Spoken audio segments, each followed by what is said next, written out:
Hello दोस्तों, स्वागत है आप सभी का एक और नए वीडियो में। आज मैं आप सभी के लिए एक बार फिर से एक नया वीडियो लेकर आ गया हूँ। दोस्तों, आज से मैं आप सभी के लिए एक बेहद ही खास और नई हॉरर स्टोरी लेकर आ गया हूँ। ये एक हॉरर सीरीज होगी। इस सीरीज का टाइटल है अंगूठी एक रहस्य। इसकी लेखिका हैं रिहाना प्रवीण जी, जिनकी पहले भी कई कहानियाँ आप मेरे चैनल पर सुन चुके हो और आप लोगों ने उन वीडियोस पे बहुत ज़्यादा प्यार दिया है, जैसे कि केमिस्ट्री लैब, डायन और पुश्तैनी कोठी वाली स्टोरी। इस अंगूठी सीरीज का मैं आज आपके लिए पहला एपिसोड लेकर आ गया हूँ। इस एपिसोड को सुनने के बाद आपको वीडियो कैसा लगा कमेंट्स में ज़रूर बताइएगा, और हाँ, हेडफोन्स ज़रूर लगाइएगा, तभी आपको स्टोरी का और ज़्यादा मज़ा आएगा। सुबह सुबह मेरे फ़ोन पर घंटी बजती है तो मैं देखती हूँ कि कंचन का फ़ोन है। उधर से बहुत ही घबराई हुई आवाज़ आती है। हेलो रश्मि, मैं तेरे साथ नहीं आ पाऊंगी यार। क्या तू पागल है? लेकिन क्यों? तेरा वहाँ जाना बहुत ज़रूरी है ना? मैंने हैरानी से पूछा। यार मेरा एक्सीडेंट हो गया है, मैं चल नहीं पा रही हूँ। डॉक्टर ने बोला है कि मुझे 1 महीने बेड रेस्ट करना पड़ेगा। रश्मि, तू जानती है मेरे लिए एग्जीबिशन कितना ज़रूरी है। प्लीज़ तू वहाँ पे अकेली चली जा, और वहाँ पर मेरी पेंटिंग का जाना बहुत ज़रूरी है। मैं क्या यार, अकेले कैसे जाऊँगी? मैं नहीं जा सकती अकेले। और तेरा एक्सीडेंट कैसे हुआ? मैं आ रही हूँ तेरे पास। मैंने घबरा कर फ़ोन काटते हुए उससे बोला। कंचन मेरी बहुत अच्छी दोस्त है और आज हम सासाराम उसकी पेंटिंग के एग्जीबिशन के लिए जा रहे थे। वो मेरी बचपन की दोस्त है और बचपन से उसे पेंटिंग का शौक रहा था, और उसका ये शौक अब उसके पेशे में बदल चुका था। भारत में कहीं भी पेंटिंग कंपटीशन या फिर एग्जीबिशन होता तो वो वहाँ ज़रूर जाती थी। उसकी अपनी एक कोचिंग क्लास भी थी जिसमें वो हर उम्र के लोगों को डांस और पेंटिंग दोनों सिखाती थी। उसने मुझे बताया था कि एग्जीबिशन उसके लिए कितना ज़्यादा ज़रूरी है, लेकिन इस तरह अचानक ही उसका एक्सीडेंट हो गया। मुझे बहुत ज़्यादा बुरा लग रहा था उसके लिए। मैं बिना देरी किए हुए उससे मिलने के लिए हॉस्पिटल पहुंची। जब मैंने उसे देखा तो मेरी हैरत की हद ना रही। वो पट्टियों में लिपटी हुई थी। कंचन, ये क्या हुआ तुझे? इतनी ज्यादा चोट? कंचन सिर्फ रो कर रह गई। तभी पीछे से उसकी मम्मी आ गई और उन्होंने मुझे सारी बात बताई कि रात इसकी स्कूटी की किसी कार से टक्कर हो गई थी और दीवार से टकराने की वजह से इसे इतनी ज्यादा चोट आई है। अब डॉक्टर ने 1 महीने का रेस्ट करने को कहा है। मुझे उसकी हालत देखकर बहुत ज्यादा तरस आ रहा था। वो बेचारी अपने साथ मुझे भी जबरदस्ती ले जा रही थी। कंचन से मेरा गुमसुम रहना देखा नहीं जा रहा था और आज वो खुद ही गुमसुम सी हो गई थी। भगवान हमेशा ही अच्छे लोगों के साथ ही बुरा करते हैं। मैं अपने दिल और दिमाग से नीतीश को निकाल ही नहीं पा रही थी, इसीलिए वो मुझे अपने साथ सासाराम अपने एग्जीबिशन में ले जा रही थी ताकि मेरा मूड ठीक हो सके और नीतीश की याद मेरे दिल और दिमाग से निकल सके। मैं कंचन के पास गई और उसे चुप कराया, लेकिन वो बेचारी बहुत दुखी थी और वो मुझसे सिर्फ एक ही बात बोली जा रही थी। तुझे सासाराम जाना पड़ेगा यार, अभी 8:30 बजे हैं और ट्रेन 11:45 बजे की है। तू यहाँ से जा और सामान पैक करके अभी निकल।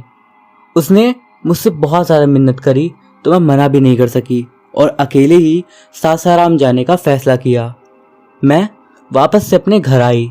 वैसे तो मेरा सामान पैक ही था, बस मुझे कुछ खाने पीने की चीज़ें लेनी थी। मैंने अपने साथ कुछ नमकीन और स्नैक्स लिए और फ़ोन की बैटरी फुल करके 9:30 बजे ही घर से निकल गई। मेरा सफ़र लंबा होने वाला था क्योंकि मुझे मुंडा पांडे स्टेशन से सासाराम तक का सफ़र तय करना था, जो कि 768 किलोमीटर का था। मेरे घर से स्टेशन तक पहुंचने में 15 मिनट ही लगते हैं। वहां पहुंचकर मैंने अपनी ट्रेन की इंक्वायरी करी तो पता चला कि ट्रेन आधा घंटा लेट है। भारत में ठंड के समय ट्रेन लेट होना एक आम बात है। स्टेशन पर ज़्यादा भीड़ नहीं थी, इसीलिए मैंने प्लेटफॉर्म नंबर 1 पर एक सीट का कोना पकड़ लिया था और अपने मोबाइल में टाइम पास करने लगी थी। धीरे धीरे मौसम ठीक होने लगा और धूप भी निकल रही थी, लेकिन उस वक्त की धूप में वो तेजाई नहीं थी, इसीलिए मैं थोड़ी देर धूप में जाकर खड़ी हो गई। स्टेशन पर आने जाने वाली ट्रेनों को देखते देखते 1.5 घंटा कब निकल गया पता ही नहीं चला और मेरी ट्रेन की अनाउंसमेंट होने लगी। मेरे दिल की धड़कन काफ़ी ज़्यादा तेज़ हो रही थी। इसकी वजह ये थी कि मैंने कभी भी अकेले ट्रैवल नहीं करा था और आज मुझे अपने दोस्त के लिए इतनी दूर अकेले जाना पड़ रहा था। 11:20 पर मेरी ट्रेन मेरे सामने थी। चूंकि वो एक एक्सप्रेस ट्रेन थी, इसीलिए उसमें एक या दो ही यात्री उतरे और इतने ही यात्री चढ़े थे। मेरा रिजर्वेशन सेकंड क्लास एसी में था। मैं अपनी सीट पर पहुंच गई। 5 मिनट वेट करने के बाद ही ट्रेन चल पड़ी। बाहर का नज़ारा देखते देखते ही मैं नीतीश की यादों में खो गई थी, क्योंकि उसके साथ मैंने बहुत सफ़र किया था, लेकिन आज मुझे अकेले ही जाना पड़ रहा था। नीतीश ने जब से मुझसे बात करना बंद किया था, तब से मैं बहुत अकेली और मायूस सी हो गई थी, लेकिन मैं जानती थी कि उसके जाने से मेरी ज़िंदगी रुकने वाली नहीं थी। नीतीश को मैं बहुत ज़्यादा पसंद करती थी। हम दोनों एक ही कॉलेज में पढ़े थे और तभी से हम दोनों में गहरी दोस्ती के साथ साथ प्यार भी हो गया। पूरा कॉलेज हमें जानता था। हम दोनों साथ थे, लेकिन ज़िंदगी धीरे धीरे व्यस्त हो गई। वो एक सॉफ्टवेयर कंपनी में जॉब करता था और मैं शेयर मार्केट में। धीरे धीरे मुलाकात कम हो गई और एक दिन वो मुझसे मिलने आया और मुझसे कहा कि अब वो मेरे साथ नहीं रह सकता और मुझे किसी और को ढूंढ लेना चाहिए। शुरू में तो इस बात पर मुझे यकीन ही नहीं हुआ कि ऐसा कैसे हो सकता है। 3 दिन तक मैं बहुत ज़्यादा सदमे में रही। नीतीश ना तो मेरा कॉल पिक करता और ना ही कुछ बात करता।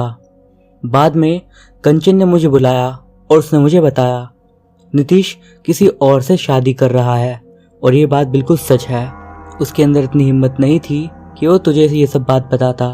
इसी बात से वो बहुत डर गया था और उसने सीधा तुझसे ब्रेकअप कर लिया और एकदम चला गया।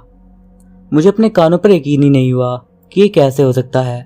वो एक दिन मुझसे बात के बिना रह नहीं पाता था और आज वो किसी और से शादी कर रहा था। मैं अपनी सोच में डूबी ही थी कि अचानक ही ट्रेन एक स्टेशन पर रुकी और 2 मिनट बाद ही एक सुडौल सा शरीर वाला नौजवान मेरे सामने वाली सीट पर आकर बैठ गया। वो सीट वैसे थी तो कंचन की, लेकिन अब कंचन मेरे साथ नहीं थी तो मैंने उससे कुछ नहीं कहा। थोड़ी ही देर में टीटी आ गया और उसने फिर पूछा कि कंचन कहाँ है। मैंने बता दिया कि वो नहीं आई है और सीट पर क्योंकि वो लड़का बैठा था, टीटी उसे झाड़ने लगा। पर उस लड़के ने अपनी बात रखी कि वो बहुत ही मजबूरी में सफ़र कर रहा है और उसे सीट की सख्त ज़रूरत है, तो टीटी उसे ज़्यादा पैसे ऐंठने की कोशिश करने लगा। लेकिन मैंने उसकी मजबूरी को समझते हुए उस सीट को उसे ही देने के बारे में मना लिया। बाद में पेंट्री वाला आया तो वो सिर्फ एक ही बिरयानी लेके आया और मुझे इस बात पर बहुत गुस्सा आया, क्योंकि मुझे बिरयानी बहुत पसंद थी और वो बिरयानी उस लड़के ने ले ली। मुझे भूख लगी थी और सामने वाला वो लड़का लगातार बिरयानी खा रहा था। अब बार बार मेरी नज़र उसकी बिरयानी की तरफ ही थी। वो लड़का शायद समझ चुका था कि मुझे या तो भूख ज़्यादा लगी है या फिर मुझे बिरयानी बहुत पसंद है। उसने अपना खाना रोककर पहले मुझे शुक्रिया अदा किया कि मैंने टीटी से बहस करने में उसकी सहायता की और फिर उसने मुझे बिरयानी खाने के लिए ऑफ़र किया। मैं मन में तो बहुत खुशी हुई, लेकिन कुछ सोच कर बोली, नहीं आप ही खाइए, मैं ऐसे अनजान का खाना नहीं खाती। अरे अनजान का खाना कहाँ है? ये तो रेलवे वालों का है, मैं कौन सा घर से लेकर आया हूँ, ये उसने हंसते हुए कहा। मैं बस हल्के से मुस्कुरा दी और इतना ही कहा, आप खाइए मैं कुछ और ले लूँगी। उसने मुझसे दोबारा कहा, आधा आधा बांट कर खा लेते हैं, क्योंकि आपने अपनी सीट भी मुझे दी है, उसका भी तो थोड़ा एहसान चुकाना है। इस पर मुझे हंसी आ गई और मैं बोली, मैंने कोई एहसान नहीं किया, ये सीट आपके नसीब में थी, वरना आज आपकी जगह मेरी सहेली होती। उसने आधी बिरयानी मेरी तरफ सरकाते हुए कहा, माफ़ करना पर आपकी सहेली क्यों नहीं आई? उसका कल रात बहुत बड़ा एक्सीडेंट हो गया है, इस वजह से वो नहीं आ सकी। अच्छा, by the way your good name? मैंने शक भरी नज़रों से उसे देखा तो वो दोनों हाथ नाना में हिलाते हुए बोला, अब ये मत कहना कि आप अनजान लड़कों को नाम नहीं बताती। रश्मि, और आपका? वंश। थोड़ी ही देर में हम दोनों काफ़ी मिलजुल गए और अपने सफ़र की मंजिलों के बारे में पूछा। मैंने उसे कंचन के एग्जीबिशन के बारे में बताया। कंचन की एग्जीबिशन 9 नवंबर को थी। सासाराम एग्जीबिशन में पूरे भारत से बड़े बड़े कलाकार आने वाले थे, लेकिन कंचन का एक्सीडेंट होने की वजह से वो वहाँ नहीं जा पाई और मुझे आना पड़ा। मैंने भी उससे उसकी मंजिल के बारे में पूछा तो वो बोला, पता नहीं मेरी मंजिल कहाँ है, बस जा रहा हूँ या फिर अपनी मंजिल से भाग रहा हूँ। मुझे कुछ समझ में नहीं आया तो मैंने गर्दन हिलाते हुए करते हुए बोला, मैं कुछ समझी नहीं। अरे मेरा मतलब, मैं अपने दोस्त से मिलने कुदरा जा रहा हूँ और तुम यकीन नहीं करोगी कि मैं अपने घर से भाग कर आया हूँ। भाग कर? लेकिन क्यों? अगर बताया कि क्यों भागा हूँ तो तुम हंसोगी, लेकिन बताओ तो आखिर भागी क्यों हो? कुछ नहीं, बस घर वाले ज़बरदस्ती शादी कराना चाहते थे, लेकिन मैं चाहता हूँ कि मैं पहले अपनी बहन की शादी कर दूँ। लेकिन क्योंकि मेरी बहन मेरे से छोटी है, इसीलिए मेरी मम्मी मेरी शादी के पीछे पड़ी हैं। इसीलिए मैं घर से निकल कर आ गया, क्योंकि मैं नहीं चाहता था कि मैं वहाँ रहूँ और कोई बात आगे बढ़े। ये बातें सुनकर मुझे बहुत ज़ोर ज़ोर से हंसी आने लगी। मैंने कहा था ना, अगर तुम सुनोगी तो तुम्हें बहुत हंसी आएगी। अब देखो। अरे हंसी नहीं आएगी तो क्या आएगी? लड़का होकर शादी से तो दूर भाग रहे हो।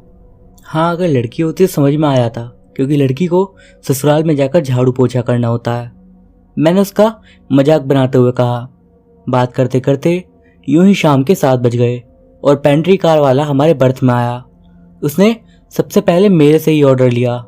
मैंने डिनर में अंडा करी, 2 चपाती, थोड़े से चावल और दाल लाने को कहा। वंश ने भी यही सारी चीज़ें मंगवाई। पेंट्री कार वाले लड़के के पीछे वंश भी वॉशरूम के लिए चला गया। मैं खड़े होकर अपना फ़ोन चार्ज लगा रही थी, तभी मुझे अपने कंधे पर किसी के हाथ का एहसास हुआ। मुझे लगा वंश होगा, लेकिन जैसे ही मैंने पीछे देखा तो वहाँ पर कोई भी नहीं था। लेकिन मुझे पूरा यकीन था कि किसी ने मेरे कंधे पर हाथ रखा था। मैंने बर्थ के पर्दे को हटाकर देखा, लेकिन मुझे कोई भी नजर नहीं आया। मैं वापस अपनी सीट पर आकर बैठ गई और बाहर की तरफ देखने लगी, लेकिन अंधेरा होने की वजह से कुछ भी साफ नजर नहीं आया। उसी समय वंश आया और बोला, अरे अंधेरे में बाहर क्या देख रही हो? कुछ नहीं, बस ऐसे ही। मैंने बहुत ही धीमी आवाज में उसके सवाल का उत्तर दिया। हम दोनों अपने अपने फोन में व्यस्त हो गए। थोड़ी देर में खाना भी आ गया।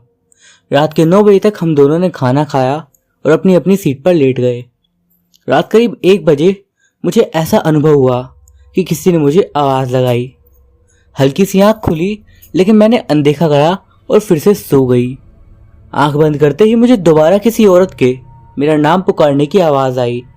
इस बार आवाज थोड़ा तेज थी। मैंने उठकर देखना चाहा तो ऐसा लगा जैसे किसी ने मुझे पकड़ रखा है। कोई मुझे उठने नहीं दे रहा है। मैंने वंश को आवाज लगाई, वंश उठो। आवाज लगाने पर वंश उठ गया और उसने एकदम से लाइट जलाई और देखा कि मैं लेटी हुई हूँ और मुझे बहुत ज़्यादा पसीना आ रहा है। वो एकदम खड़ा हुआ और बोला, अरे रश्मि, क्या हुआ तुम्हें? तबीयत ठीक तो है ना? लाइट जलने की देर थी कि मैं एकदम से उठ गई। वंश ने पानी की बोतल दी और मैंने एक घुट पानी पिया और अपने माथे का पसीना पोंछा। मैंने उसे बताया जो कि मैंने अभी अभी महसूस करा था, लेकिन इस पर उसका जवाब था, अरे तुम्हें कौन पकड़ेगा? यहाँ तो सिर्फ मैं हूँ। मुझे नहीं पता, मेरा सिर बहुत दुख रहा है। मैंने अपने माथे पर हाथ लगाते हुए बोला। वंश ने अपने बैग से एक पेन किलर निकालकर मुझे दी और कहा, इसे खा लो, थोड़ी देर रेस्ट कर लो। मैं पेन किलर खाकर लेट गई और वंश ने अब लाइट जली रहने दी ताकि मुझे परेशानी ना हो। मुझे थोड़ा अजीब लगा कि मैंने इस तरह किसी अनजान को अपनी वजह से इतनी रात में परेशान किया, लेकिन मैं सच में डर गई थी। थोड़ी देर बाद मुझे नींद आ गई और मैं सो गई। अचानक से मुझे फिर से वही आवाज़ सुनाई दी, रश्मि, रश्मि। मैं चुपचाप उठी और उस आवाज़ की दिशा जानने के लिए बिल्कुल सीधी बैठ गई। ऐसा लगा जैसे वो आवाज़ खिड़की की तरफ से आ रही है। जैसे ही खिड़की की तरफ कान लगाने के लिए मैं गई, तभी 2 खून से रंगे हुए हाथ मेरी खिड़की पर आ लगे और मेरी बहुत तेज चीख निकल गई। मेरी चीख सुनकर वंश फिर उठकर बोला, अब क्या हो गया? मैं खिड़की की तरफ देख रही थी, इसलिए वंश ने भी खिड़की की तरफ देखा, लेकिन उसे कुछ भी दिखाई नहीं दिया। वो मेरी सीट पर आकर मेरे बराबर में बैठ गया और मेरे कंधे पर हाथ रखते हुए बोला, ठीक तो हो ना? डरो मत, मैं कुछ नहीं करने वाला। मैं तुमसे नहीं डरी हूँ, मुझे किसी और चीज़ का डर है। मैंने घबराती हुई आवाज़ में वंश से कहा, तब तो फिर तुम ज़रूर कोई सपना देख रही हो। यहाँ इस ट्रेन में ऐसा कुछ नहीं है जिससे तुम्हें डर लगे और तुम मेरी तरफ से बिल्कुल फ्री हो जाओ। मैं कुछ नहीं करने वाला। वंश ने स्थिति को देखते हुए ऐसा कहा। बहरहाल उस रात मुझे ठीक से नींद नहीं आ पाई।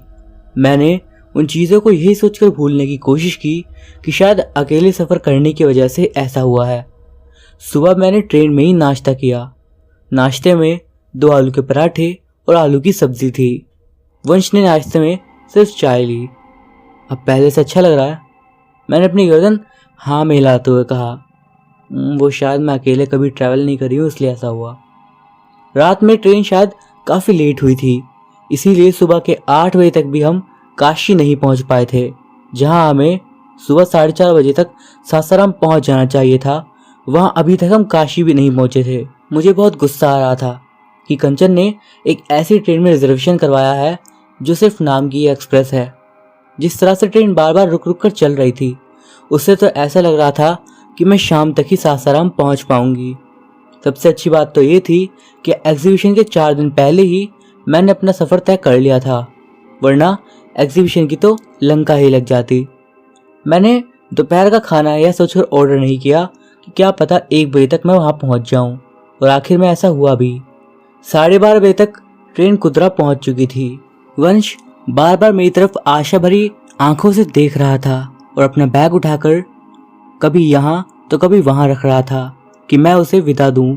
लेकिन मैं ऐसा क्या करूं, आखिर है तो मेरे लिए अनजान ही। लेकिन जिस तरह से उसने मेरी केयर की, उसका व्यवहार मुझे भी भा गया था। इसलिए जाते जाते मैंने उससे कहा कि ध्यान से जाना।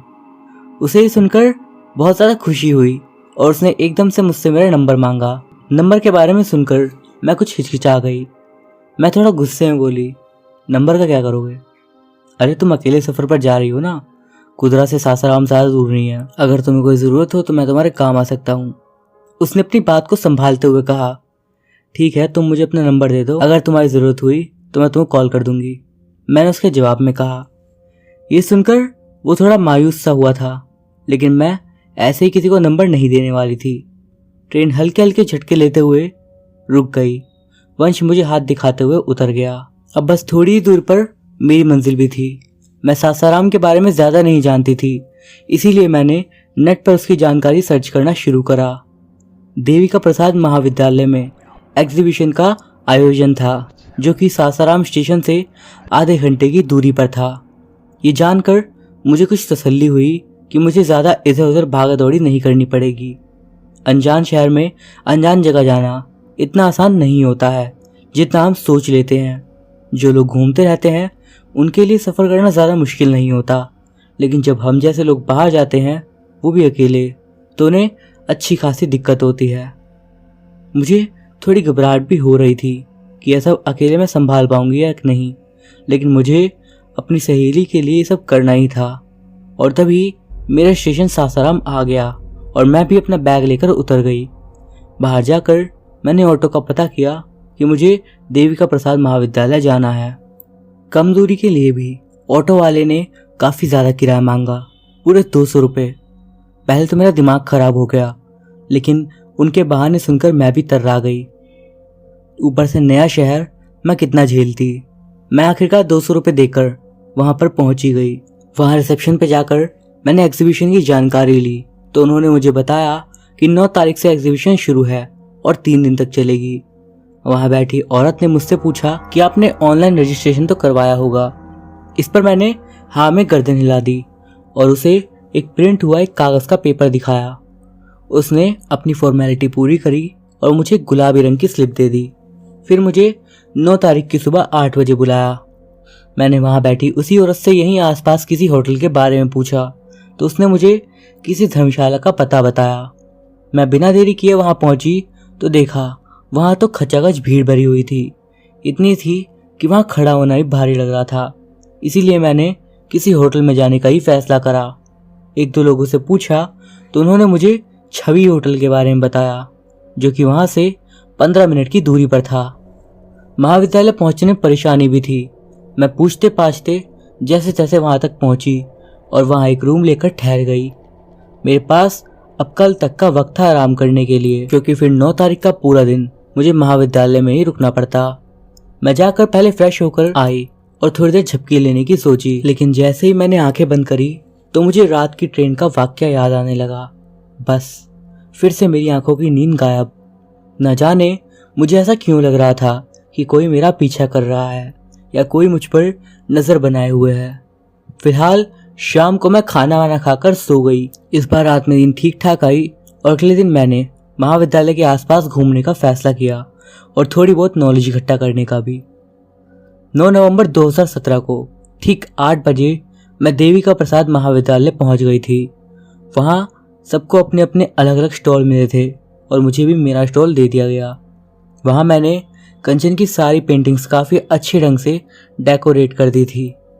12-1 बजे तक तो लोगों की भीड़ ज़्यादा नहीं थी, लेकिन उसके बाद तो लोग ऐसे आना शुरू हुए कि मानो कोई बच्चों की नुमाइश लग रही हो।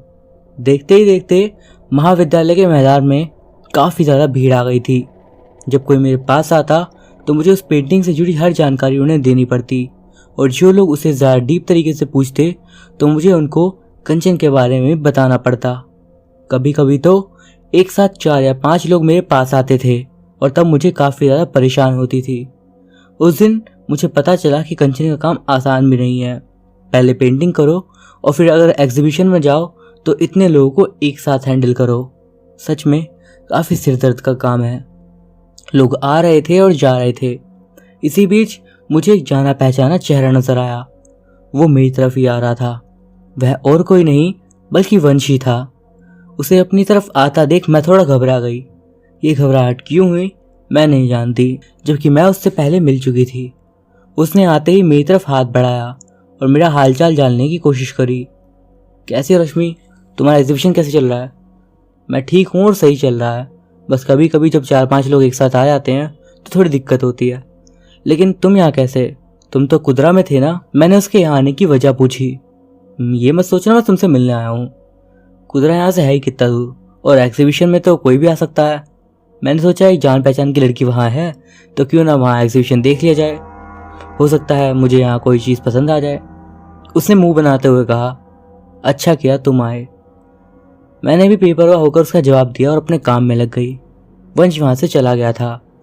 शाम के 7 बज गए थे और सभी लोग अपने अपने सामान को और अपने स्टॉल को ठीक से कर रहे थे। कुछ लोग स्टॉल में सोने के लिए रुके थे और कुछ लोग अपना सामान लेकर वापस जा रहे थे। शायद जिनके सामान हल्के और कम थे वो वापस जा रहे होंगे ताकि अगले दिन आराम से वापस आ सकें, और जिनके पास बड़ा सामान था और नाजुक भी, उन्होंने वहीं रुकने का फैसला किया होगा। मैंने सोचा मैं भी अपनी सारी पेंटिंग्स को लेकर होटल में चली जाती हूँ। एक पल को सोचा कि यहीं रुक जाऊं, लेकिन जब देखा कि एक भी लेडीज वहां पर नहीं थी, इसीलिए वापस अपने होटल जाने का मन बना लिया। इसी सोच विचार में कब 8 बज गए मुझे पता ही नहीं चला और मैंने जल्दी जल्दी अपनी सारी पेंटिंग्स पैक करी और वहां से निकल गई। लेकिन ये क्या, बाहर तो बिल्कुल सन्नाटा था। जहाँ कुछ देर पहले तक ढेर सारे लोग और ढेर सारे स्टॉल थे, वो जगह इतनी सुनसान हो गई थी कि पूछे ही मत। क्या ये जगह इतनी ज़्यादा सुनसान थी कि यहाँ से लोग इतनी जल्दी चले जाते थे? मैं वहाँ खड़े होकर इंतज़ार करने लगी कि कब कोई ऑटो आए और मैं उसमें बैठकर होटल तक जाऊं, लेकिन 10 मिनट तक वहाँ पर कोई भी ऑटो नहीं आया। तब मुझे स्टेशन वाले ऑटो वाले की बात सही लगी। मैं वापस महाविद्यालय के अंदर आ रही थी कि अचानक मेरी नज़र एक व्यक्ति पर पड़ी। वह व्यक्ति वंशी था। उसके साथ एक और लड़का था। वंश ने मुझे दूर से ही देख लिया था और वो समझ गया था कि मैं ऑटो के लिए खड़ी हूँ, लेकिन वो मेरे पास ना आकर बाइक स्टैंड पर जाकर बाइक निकालने लगा। मुझे थोड़ा अजीब लगा कि कहाँ तो ये बड़ा मीठा बन रहा था और अब मुझसे पूछा भी नहीं कि क्यों खड़ी हो। मैं भी कोई कम स्वाभिमानी नहीं थी। मैंने भी उससे मदद नहीं मांगी और चुपचाप खड़ी रही। वंश अपनी बाइक निकालकर आगे की तरफ बढ़ गया। उस वक्त मुझे सच में बहुत बुरा लगा था कि उसने एक बार भी मुझसे नहीं पूछा। मैं बस अंदर ही अंदर अपना गुस्सा पी कर रह गई। तभी वो अपनी बाइक वापस घुमाते हुए मेरे पास आकर बोला, मेरा इंतजार कर रही हो ना? तुम्हारा इंतजार क्यों करूंगी मैं? चलो बैठ जाओ। मैं जानता हूँ ऑटो का इंतजार कर रही हो, लेकिन मैं तुम्हें बता दूँ इस वक्त यहाँ ऑटो नहीं मिलेंगे।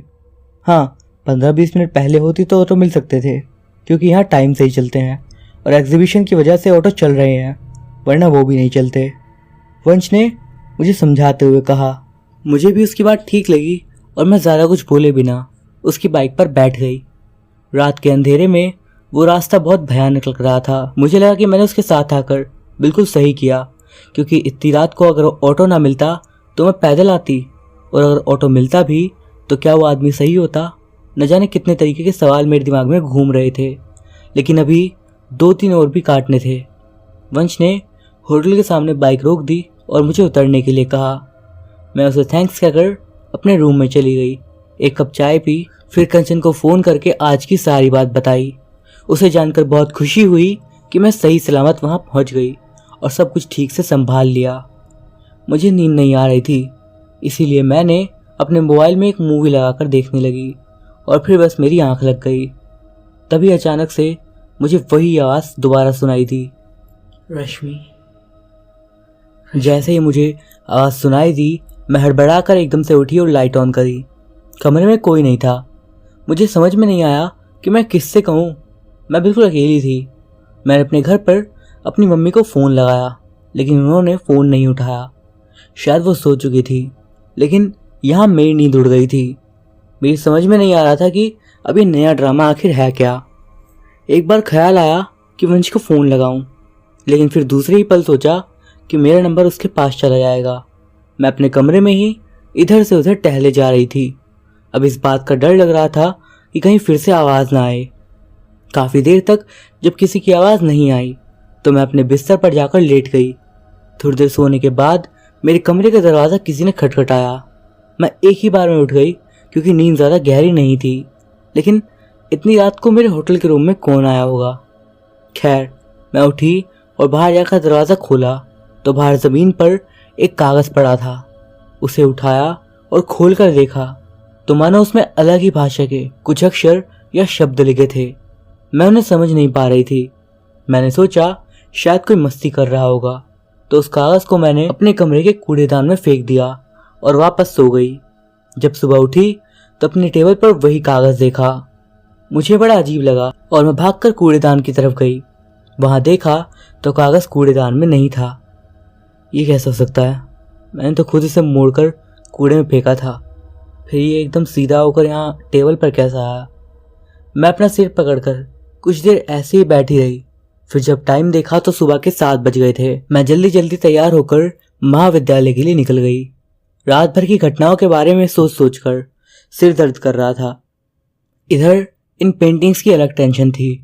एग्जीबिशन में आज थोड़ा लेट पहुंची थी। मैं अपने स्टॉल तक जाती हूँ और वहाँ ने देखा कि जो व्यक्ति कल वंश के साथ आया था उस व्यक्ति ने भी अपना स्टॉल लगा रखा है। मैं उसके पास गई और उससे वंश के बारे में जानना चाहा कि वो वंश को कैसे जानता है। वंश मेरा अच्छा दोस्त है और मुझसे मिलने आया था। हम कुदरा से आए हैं। वो नहीं जानता था कि मुझे एग्जीबिशन में जाना है, वरना वो कुछ दिन बाद आता।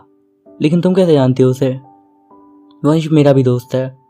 मैंने उस व्यक्ति का उत्तर दिया। दोस्त? लेकिन उसने तो तुम्हारे बारे में कभी नहीं बताया। कहीं तुम उसकी गर्लफ्रेंड तो नहीं हो? और उसका पीछा करते करते यहाँ तक आ गई। उस व्यक्ति ने संदेह जताते हुए कहा, आपका दिमाग तो खराब नहीं है ना? मैं उसकी गर्लफ्रेंड दिखती हूँ? वो मेरे साथ ट्रेन में आया था और उसके बाद अचानक कल यहाँ दिखा। आप उसके साथ थे, इसलिए मैंने उसके बारे में आपसे पूछा, और कुछ नहीं। इतना कहते ही मैं वापस आने के लिए पीछे मुड़ी कि मेरी टक्कर वंश से हो गई। मैंने वंश को गुस्से से देखा और वहां से अपने स्टॉल की तरफ बढ़ गई। थोड़ी देर में वंश और व्यक्ति मेरे पास आए और उसने मुझसे सॉरी बोला। मैम, मुझे सच में नहीं पता था आपके बारे में, और वंश ने भी आपके बारे में ऐसा कुछ नहीं बताया था कि वो किसी से ट्रेन में मिला था। ठीक है, कोई बात नहीं, अब आप लोग जाइए यहाँ से, मुझे मेरा काम करने दीजिए। मैंने उन दोनों को अनदेखा करते हुए कहा, तुम ठीक तो हो ना रश्मि?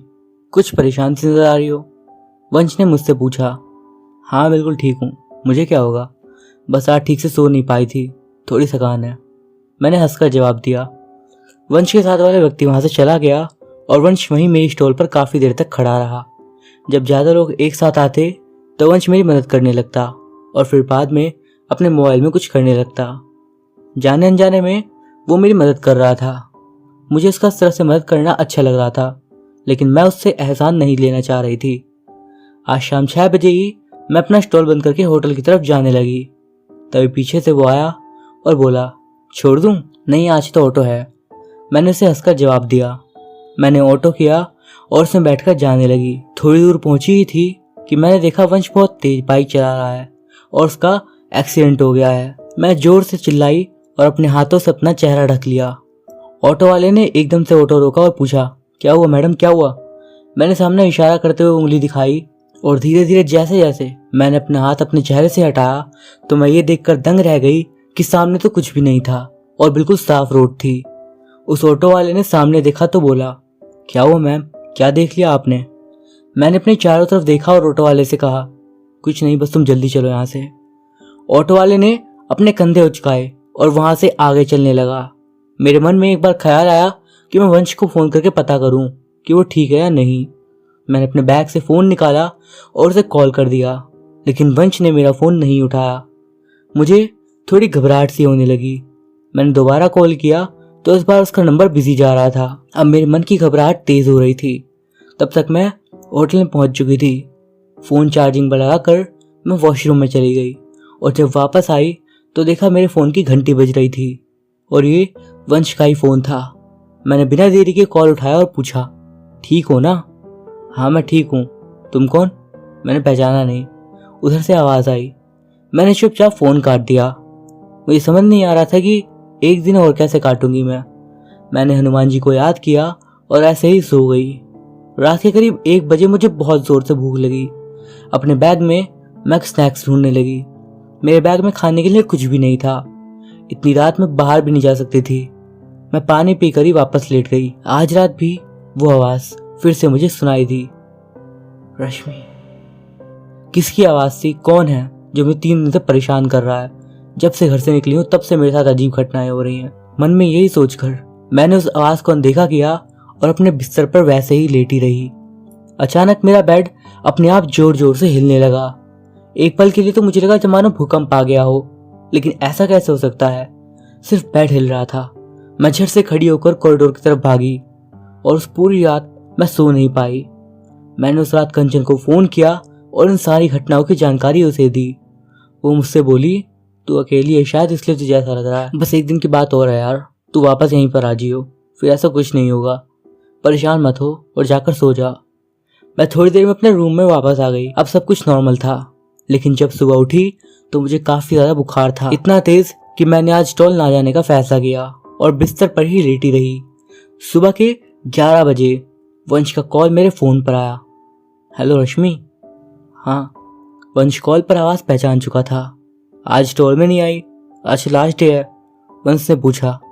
मैंने उसे अपने बुखार की जानकारी दी और ये भी बताया कि मुझसे बिल्कुल चला नहीं जा रहा। इतना कहकर मैंने फोन रख दिया। थोड़ी देर में वंश वहां पर आ गया। रूम में रखे टेलीफोन पर किसी का कॉल आया और उसने मुझसे कहा, मैम आपसे कोई मिलने आया है, वंश नाम का आदमी है। मैंने उसे अंदर आने के लिए बोल दिया। वंश के हाथ में एक बड़ा बैग था। उसने बैग बिस्तर पर रखा और उसमें से कुछ खाने पीने की चीज़ें निकालकर मुझे दी और वो कुछ दवाइयाँ लाया था, वो भी मैंने खाई। उसने मुझसे कहा कि आज आखिरी दिन है और तुम्हारी पेंटिंग्स तो काफ़ी सारी हैं, लाओ इन्हें मैं ले जाता हूँ, तुम आराम कर लो।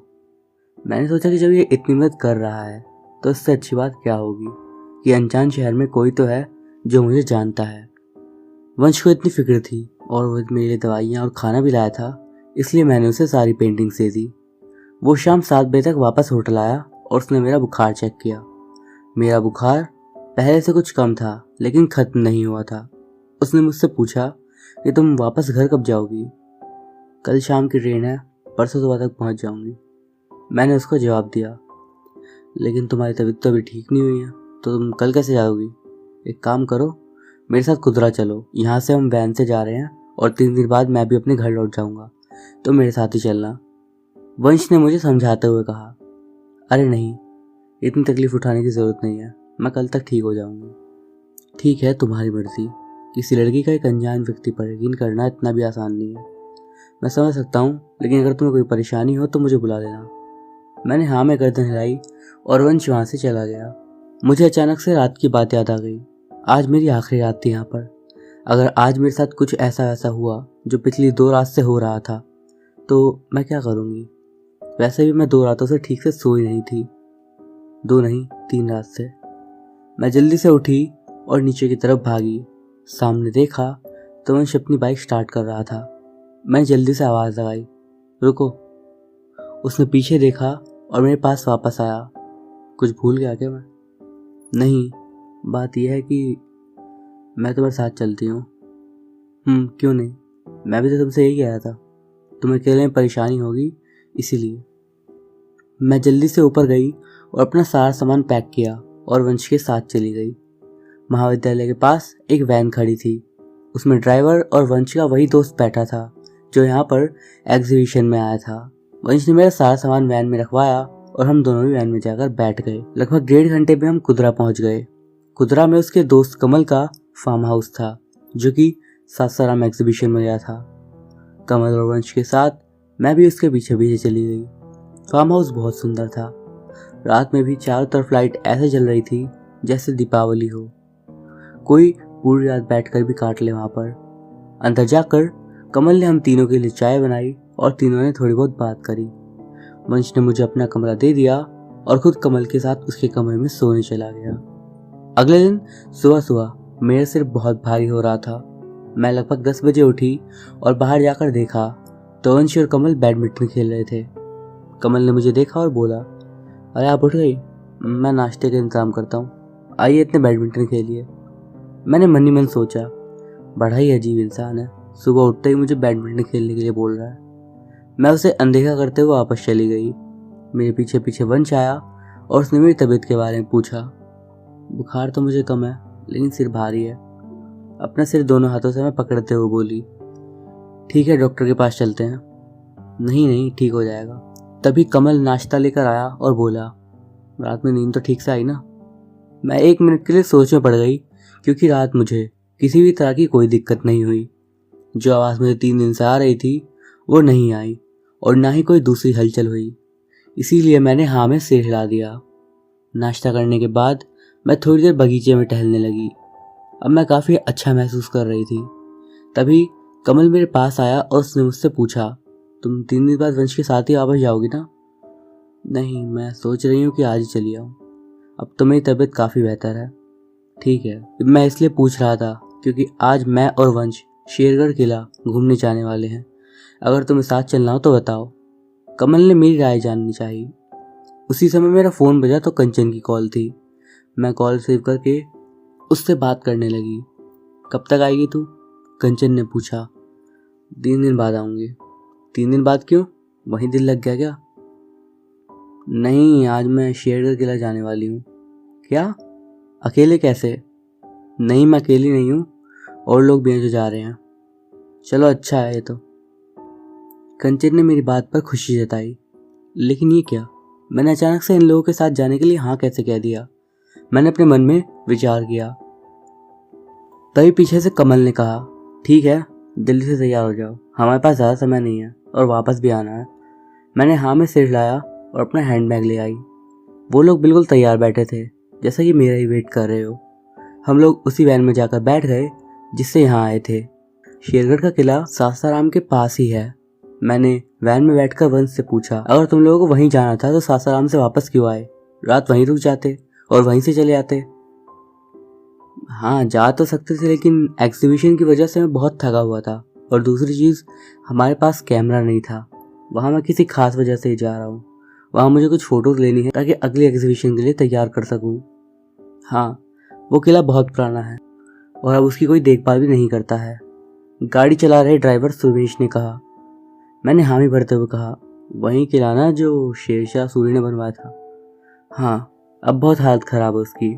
इसीलिए कमल भाई ने सोचा क्यों ना उसकी कुछ फ़ोटोज़ लाकर उसे कागज़ पर उतारा जाए और अपने देश की कुछ ऐतिहासिक जगहों के बारे में अच्छी अच्छी तस्वीर बनाई जाए। मेरे बराबर में बैठा वंश मुझसे बोला। हमारी गाड़ी लगभग आधा सफ़र तय कर चुकी थी और अब लाल रेतीली जैसी मिट्टी पर हमारी गाड़ी दौड़ रही थी। दोपहर के 1:30 बज गए थे। ड्राइवर ने बीच रास्ते में ही गाड़ी रोकी और हल्का होने के लिए चला गया। कमल उतरकर अपनी सेल्फी लेने लगा। 2 बजे तक हम शेरगढ़ किले के मेन रास्ते पर पहुंच चुके थे, जहां एक और खेत और दूसरी ओर एक नहर थी।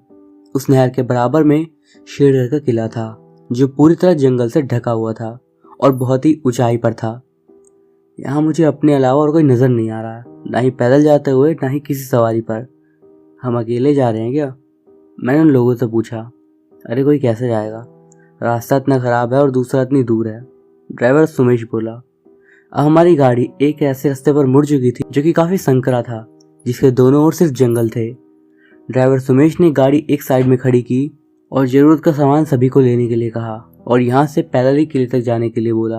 कमल और वंश ने पिट्टू बैग अपने कंधे पर टांग लिए और मैंने अपना हैंड बैग। रास्ता बहुत ही तंग और संकरा था। पत्थर की टूटी हुई सीढ़ियाँ थी। आधा किलोमीटर चलने के बाद मेरी तो हालत ही खस्ता हो गई और मैं ज़मीन पर बैठ गई। मेरे साथ साथ वंश और कमल भी नीचे बैठ गए। हम लोगों ने थोड़ा पानी पिया और फिर चल दिए।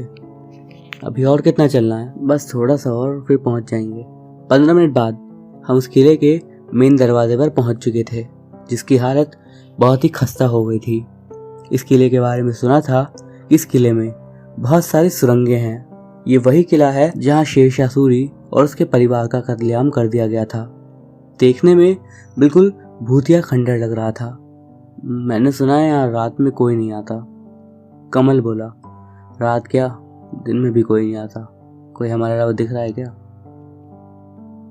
ये किला इतना ज़्यादा टूटा हुआ था कि एक जगह पर पैर रखते हुए डर लग रहा था कहीं अंदर ना धंस जाए। मुझे तो बहुत गुस्सा आ रहा था कि ये कोई घूमने की जगह है। तुम लोगों ने कहा था कि हम घूमने के लिए जा रहे हैं, लेकिन ये खंडर दिख रहा है। मैंने ये कहा था हम घूमने के लिए जा रहे हैं, ये नहीं बोला था कि घूमने की जगह है। तिरछी नजर डालते हुए कमल ने बोला, अरे चलो जो भी है, लोकेशन है बहुत बढ़िया। कुछ भी हो कमल भाई, पेंटिंग्स के लिए बहुत बढ़िया जगह है। ड्राइवर बोला, हाँ तभी तो मैं इतनी दूर आया हूँ। मैंने अपने मोबाइल में नेटवर्क देखे तो वहाँ पर एक भी डंडा नहीं था। ये इस तरह बनाया गया था किला, जो कि बाहर से जंगल और झाड़ियों से ढका हुआ था। बाहर से कोई देख भी नहीं सकता था। इस किले के एक तरफ दुर्गावती नदी है। किले में सुरंग ही सुरंग है। इवन किले के गेट तक पहुंचने के लिए भी एक सुरंग से आना पड़ा हमें। किले के थोड़ा अंदर बढ़ते ही दाईं और नीचे की तरफ कुछ सीढ़ियां जा रही थी। हम लोग सुमेश के पीछे पीछे उन्हीं सीढ़ियों की तरफ जा रहे थे। वहाँ अनेक स्तंभ खड़े थे और ऊपर एक छत से ढके हुए थे। दोस्तों ये देखो, ये वही बैरक है जहाँ शेरशाह सूरी के सैनिक रहा करते थे। इसी जगह पर सैनिक अपने घोड़ों के साथ विश्राम करते थे। ड्राइवर ने बताया, शेरशाह सूरी को यह किला इसलिए पसंद था क्योंकि यहाँ बहुत सारी सुरंग है जो कि सुरक्षा के हिसाब से बेहद काम की थी। उस जगह की छत की हालत देखकर लग रहा था कि मानो अभी गिर जाए। यदि सरकार इस तरफ ध्यान देती तो ये भी भारतीय ऐतिहासिक धरोहरों में से एक होता। उन तहखानों से आगे की तरफ बढ़ते हुए हमने देखा कि वहाँ बहुत बड़े बड़े हौज बने थे जिनमें शायद पानी इकट्ठा किया जाता था।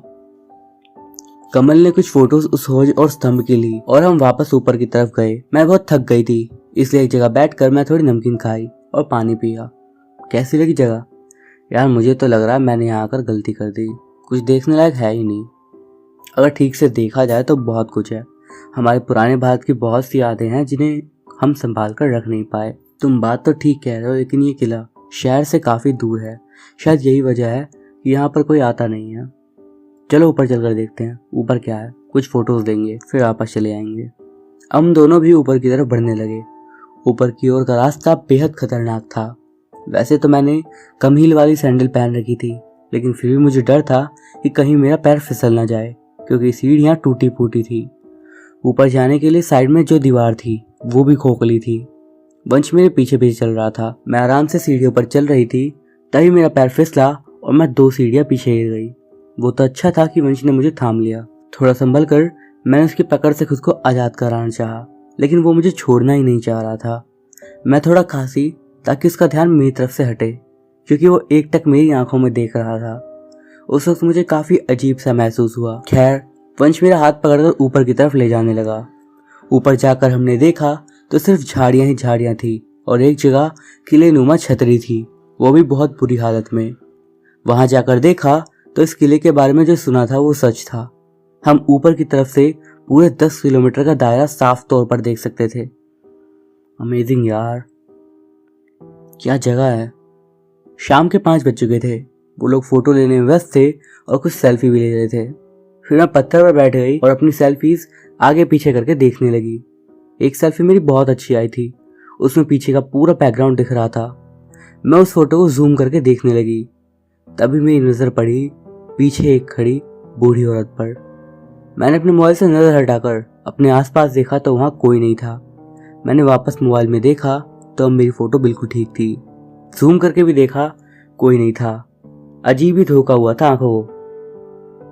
खुले आसमान के नीचे अब हवा सर्द चल रही थी। मैंने अपनी हाफ जैकेट वैन में ही छोड़ दी थी। क्योंकि उस समय धूप थी। मैंने उन लोगों से वापस जाने के लिए कहा। हाँ यार, 5 बज चुके हैं और हमें नीचे उतरने में वक्त लगेगा। वंश ने भी कहा। प्लीज़ गुस्सा मत करना, एक बात कहूँ? ड्राइवर सुमेश बोला। असली जगह जो है वो यहाँ से थोड़ी और आगे है और अभी तो हम वहाँ गए भी नहीं हैं। हिचकिचाते हुए सुमेश बोला। मतलब कि अब इस मेन गेट से लगभग 1 किलोमीटर आगे चलना है, जहाँ हमें महल, तालाब और किले से जुड़ी हुई अन्य चीजें देखने को मिलेंगी। मेरा गुस्सा 7वें आसमान पर था कि शाम हो गई है और अभी तक हम असली जगह पहुंचे भी नहीं है। ये सिर्फ मेन गेट था। मैंने गुस्से से वंश को देखा। ये क्या हरकत है यार, तुम लोग मुझे यहाँ झूठ बोल कर आए हो, तुम कुछ गलत तो नहीं करोगे ना? मेरे गुस्से में अब डर भी था, क्योंकि अब सूर्यास्त होने वाला था। चारों तरफ जंगल और अंधेरा था। मुझे लग रहा था कि मैंने वंश पर बेकार भरोसा किया। मैं यहाँ इन 3 लड़कों के बीच अकेली लड़की आना तो नहीं चाहती थी, लेकिन न जाने कैसे यहाँ पर आ गई थी।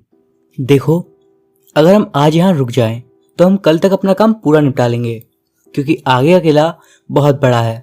मुझे नहीं लगता कि सूर्यास्त के बाद भी हम कोई फोटो ठीक से ले पाएंगे और कल फिर से यहाँ पर आना बहुत भारी पड़ेगा। कमल ने अपना विचार रखा। वंश घबराते हुए मेरे पास आया और बोला। रश्मि, मैं नहीं जानता था यार इस बारे में, लेकिन तुम प्लीज़ कुछ गलत मत समझना। तुम कहो तो मैं तुम्हें वापस फार्म हाउस लेकर चलता हूँ। कोई ज़रूरत नहीं है, मैं अकेले यहाँ से चली जाऊँगी। मैंने बहुत बड़ी गलती कर दी तुम लोगों पर ट्रस्ट कर कर। मैं उन तीनों पर चिल्लाते हुए बोली। मेरे गुस्से की हद नहीं थी और मैं वहाँ से तेज कदमों के साथ चलती हुई उस किले से बाहर वैन की ओर आने लगी। अब मेरी आंखों से आंसू निकलने लगे थे, क्योंकि सूरज ढल चुका था। घने जंगल में अंधेरा और गहरा रहा था। मैंने अपने मोबाइल की टॉर्च ऑन करी और झाड़ियों को हटाती हुई वापस जाने लगी। अचानक मुझे कुछ अजीब सी आवाज़ें आने लगी, जैसे कोई जानवर हो। मैंने अपने कदम धीरे कर लिए। इधर मेरे मोबाइल की बैटरी भी कम हो गई थी। मुझे इसी बात का डर था कि मैं मेन रोड तक कैसे पहुंचूंगी, क्योंकि मुझे चलते हुए 20 से 25 मिनट हो गए थे और अभी तक मैंने सड़क का कोई भी नामो निशान नहीं देखा था। मैं समझ चुकी थी कि मैं रास्ता भटक गई हूँ और अकेली हूँ, इसीलिए मेरा डर अब बढ़ने लगा था। मैं थोड़ी देर बैठ गई, क्योंकि चलते चलते मेरे पैरों में सूजन आ गई थी और मैं खुद को कोस रही थी। मेरे बैठते ही अचानक से कहीं से 2 लंगूर मेरे पास से होकर गुजरे और मेरी बहुत जोर से चीख निकल गई। मैं वहां से उठ खड़ी हुई और अब मैंने आओ न देखा ताओ, मैं बस भागते चली गई। भागते भागते अचानक मेरी टक्कर वंश से हुई। मैं उसे ठीक से देख नहीं पाई और मैं चिल्ला पड़ी। उसने मेरी दोनों बाहों को अपनी हथेली से कसकर पकड़ रखा था और मैं बुरी तरीके से डर गई थी और चिल्लाई जा रही थी। वंश ने अपने हाथ से मेरा मुंह बंद करा और बोला, पागल लड़की, चुप हो जाओ, कान के पर्दे फाड़ दोगी क्या? इतना क्यों चीख रही हो? जैसे ही मुझे पता चला कि वो वंश है, मैं उसके सीने से एकदम लिपट गई और रोने लगी। वंश ने भी मुझे सीने से लगा दिया। रो मत, कुछ नहीं होगा, मैं हूं ना यहाँ पर। देखो रश्मि, तुम्हें चिंता करने की बिल्कुल भी जरूरत नहीं है। तुम हमारे बारे में गलत सोच रही हो। हम तुम्हारे साथ में कुछ भी बुरा नहीं करने वाले हैं। ये सच है, कमल को कुछ फोटोज चाहिए थे, इसलिए उसने सुमेश से अच्छी और पुरानी लोकेशन के बारे में पूछा, तो सुमेश ने इस जगह के बारे में सजेशन दिया। लेकिन अगर मुझे पता होता कि यहाँ पर इतना सारा टाइम लगेगा, तो मैं तुम्हें यहाँ पर कभी नहीं लाता। मुझे लगा था शायद तुम यहाँ आने से मना कर दोगी, लेकिन तुमने हाँ कर दी। ये जानकर मुझे बहुत अच्छा लगा कि तुमने हम पर भरोसा किया, लेकिन इस तरह से तुम यहाँ से भाग कर आ गई, ये बात मुझे बिल्कुल भी अच्छी नहीं लगी। मैं भी माँ बहन वाला लड़का हूँ और मुझे भी लड़कियों की इज्जत की परवाह है। मैं चाहता तो ट्रेन तक ही हमारा सफ़र खत्म कर सकता था, लेकिन जब मैं खुदरा अपने दोस्त कमल के पास पहुंचा तो मुझे पता चला कि वो भी सासाराम एग्जीबिशन में जा रहा है। उसने मुझे 3 दिन अपने फार्म हाउस पर रुकने के लिए कहा, लेकिन उस वक्त मुझे तुम्हारा ध्यान आया। तुमने ट्रेन में बताया था तुम पहली बार अकेले इतनी दूर जा रही हो, और ये जानकर मुझे बहुत अधिक खुशी हुई थी कि तुम अपनी दोस्त के लिए इतना सब कुछ कर रही हो। यही वजह थी कि मैंने अपने दोस्त कमल के साथ सासाराम एग्जीबिशन में उसके साथ आने का फैसला किया, ताकि तुमसे ही मुलाकात हो जाए। लेकिन तुम्हारा व्यवहार मेरे प्रति काफ़ी गुस्सैल था। मैं तुम्हारे चेहरे पर मायूसी और अकेलापन का डर देख सकता हूँ, और यही वजह थी कि मुझे तुम्हारी कोई बात बुरी नहीं लगी। तुम्हें अभी भी यकीन ना हो तो तुम मेरा मोबाइल चेक कर सकती हो। मैंने आज रात सासाराम से मूड़ा पांडे की ट्रेन चेक की थी, ताकि तुम्हारा रिजर्वेशन कर सकूं और तुम आराम से अपने घर जा सको। लेकिन जब मुझे पता चला कि तुम हमारे साथ शेरगढ़ के किले जा रही हो, तो मैंने टिकट बुक नहीं करवाई। ठीक है, बस करो। पर तुमने ही तो सुमेश का अच्छा जानता था ना, उसके अंदर इतनी अक्ल नहीं थी कि हमारे साथ कोई लड़की जा रही है। मेरी वैन में बैठने से पहले ही बता सकता था ना। वंश पर चिल्लाते हुए मैं बोली, तुम गुस्सा कर लो रश्मि, और तुम्हारा गुस्सा करना लाजमी है, लेकिन प्लीज़ अब वापस चलो क्योंकि यहाँ रुकना ठीक नहीं है। वहाँ पे तुम्हें जितना लड़ना हो लड़ देना। उस वक्त की स्थिति को समझते हुए मैंने वंश के साथ वापस किले के अंदर जाना ही बेहतर समझा। वंश मेरा हाथ पकड़े हुए आगे आगे और मैं उसके पीछे पीछे चल रही थी। मुझे उसकी बातों में काफ़ी हद तक सच्चाई नजर आई। किले में जाकर वापस देखा तो किले के बीचों बीच आसमान के नीचे कुछ लकड़ियां जल रही थी, जो कि सर्द मौसम की सर्दी को काटने के लिए काफ़ी थी। वंश के साथ मुझे आता देख सुमेश और कमल ने राहत की सांस ली। मैं भी उन लोगों के साथ आग के सामने बैठ गई। कमल ने अपने बैग से एक बिस्किट का पैकेट निकालकर मुझे दिया। रश्मि यार, आई एम रियली सॉरी, हम तुम्हें परेशान नहीं करना चाहते थे, लेकिन ये सुमेश सारी गलती इसी की है। फार्म हाउस से निकलने से पहले इसे बता देना चाहिए था कि आज में काम नहीं हो पाएगा। कोई बात नहीं, अब कर भी क्या सकते हैं। अरे यार, मुझे क्या पता था कि तुम अजनबी हो। मुझे लगा तुम इन दोनों की दोस्त हो और तुम्हें कोई परेशानी नहीं होगी इनके साथ। मैंने उसकी इस बात का कोई जवाब नहीं दिया।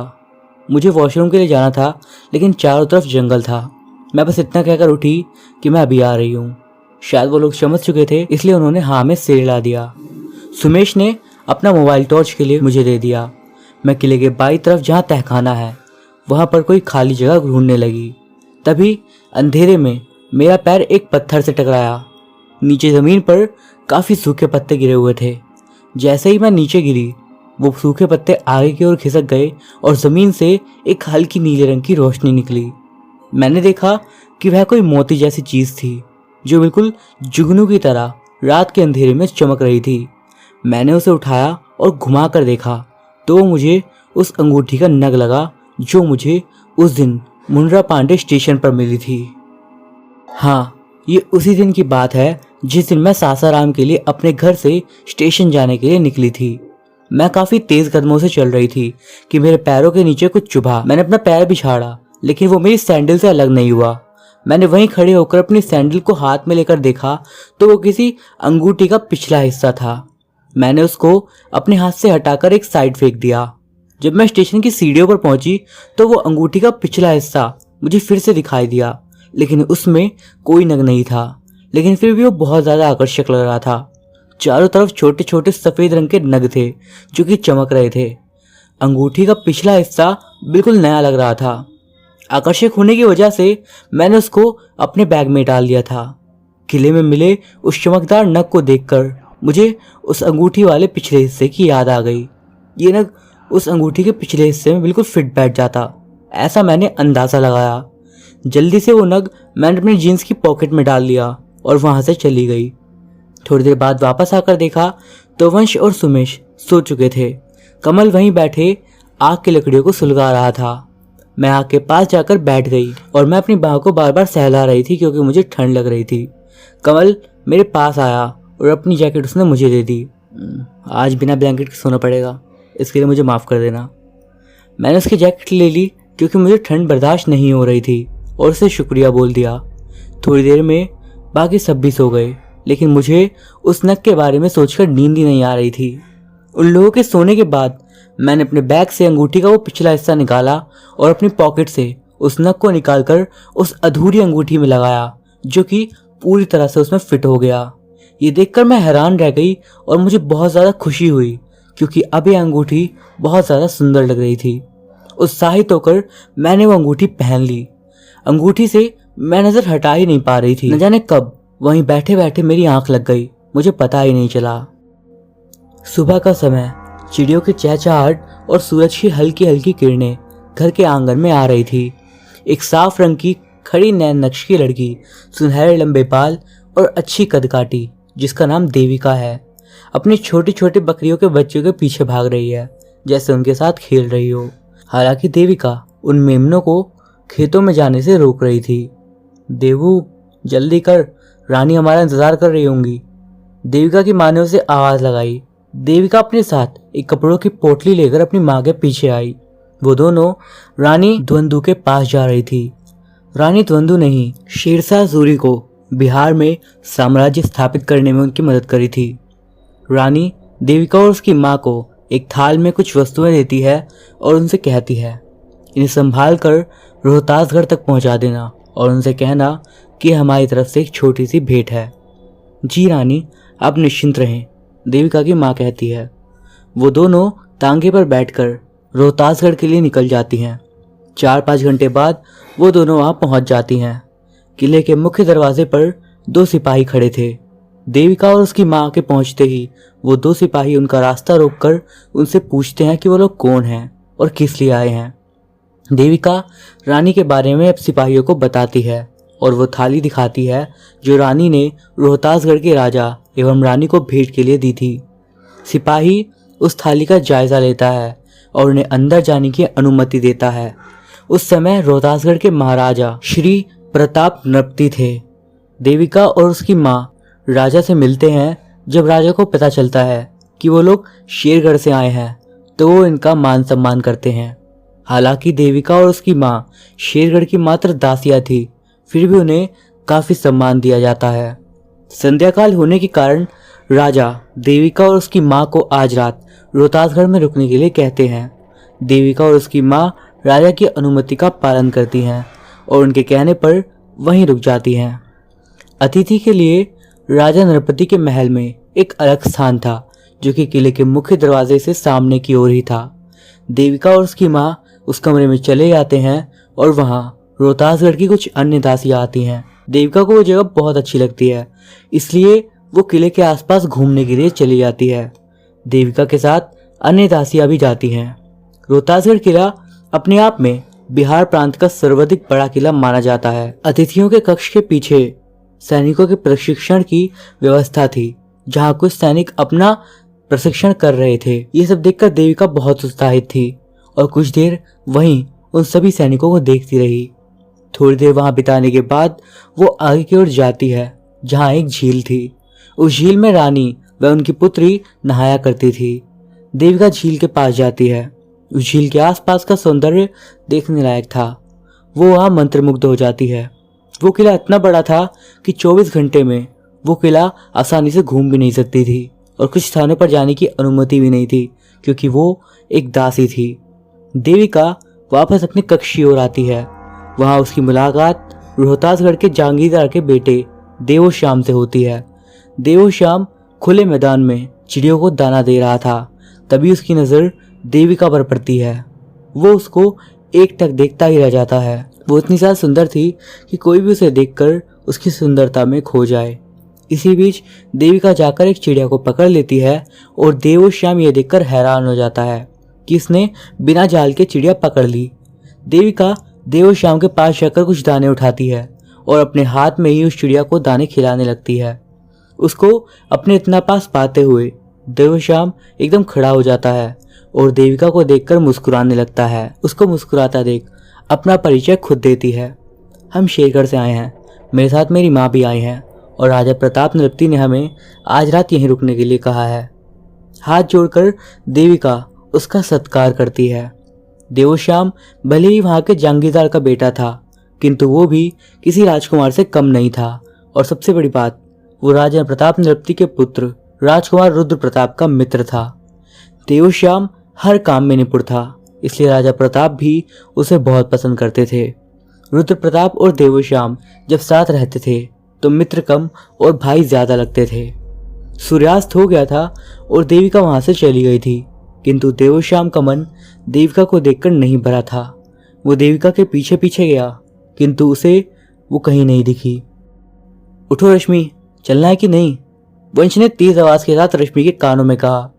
रश्मि एकदम हड़बड़ा कर उठी, मानो किसी ने उसकी तपस्या ही भंग कर दी हो। थोड़ी देर तक वो इस सपने के बारे में ही सोचती रही। रश्मि अपने चारों तरफ देखती है और वो उसी खंडहर किले में है। चलो, नींद कुछ ज्यादा गहरी आ गई थी। मरे हुए मन से रश्मि ने कहा, अब ये चारों मुख्य किले तक जाने के लिए अपनी चढ़ाई शुरू करते हैं, जो कि यहाँ से 1 किलोमीटर दूर था। इन लोगों की थकान कुछ कम हो चुकी थी, इसीलिए ये लोग काफी तेजी से आगे बढ़ रहे थे। तुम्हारा मूड अब ठीक तो है ना? कमल रश्मि को छेड़ते हुए पूछता है। मुझे अब ज्यादा गुस्सा मत दिलाओ, वरना तुम्हें यहीं से नीचे फेंक दूंगी। रश्मि उसका जवाब गुस्से से देती है। वंश और सुमेश जोर जोर से हंसने लगते हैं क्योंकि वो जानते थे कि कमल रश्मि को परेशान कर रहा है। तो दोस्तों, कहानी के भाग 1 में इतना ही। आपको क्या लगता है, आखिर इस अंगूठी के पीछे का रहस्य क्या था और रश्मि को जो सपना आया था इसका अर्थ क्या था? अपने विचार कमेंट्स के जरिए मुझ तक पहुंचाइए। और ये पार्ट आपको कैसा लगा ये बात तो आपको कमेंट्स में लिखनी ही लिखनी है। अब मैं आपके लिए इतनी मेहनत कर रहा हूँ तो थोड़ी सी मेहनत तो आपसे ही बनती है। ज़्यादा नहीं, सिर्फ इस वीडियो को लाइक कर दो और नीचे एक कमेंट कर दो। और हाँ, अगर आपने अब तक मेरे चैनल को सब्सक्राइब नहीं करा है तो वो भी कर देना। हाँ, अगर स्टोरी से रिलेटेड कोई बात या फिर अपनी खुद की स्टोरी मुझ तक पहुंचानी हो तो स्क्रीन पर दिख रही इंस्टा आईडी या फिर मेरे व्हाट्सएप नंबर पर मुझे मैसेज कर सकते हो आप। इसी के साथ मैं अभिषेक आपसे विदा लेता हूँ। मिलूंगा आपसे अगली वीडियो में, तब तक के लिए बाय।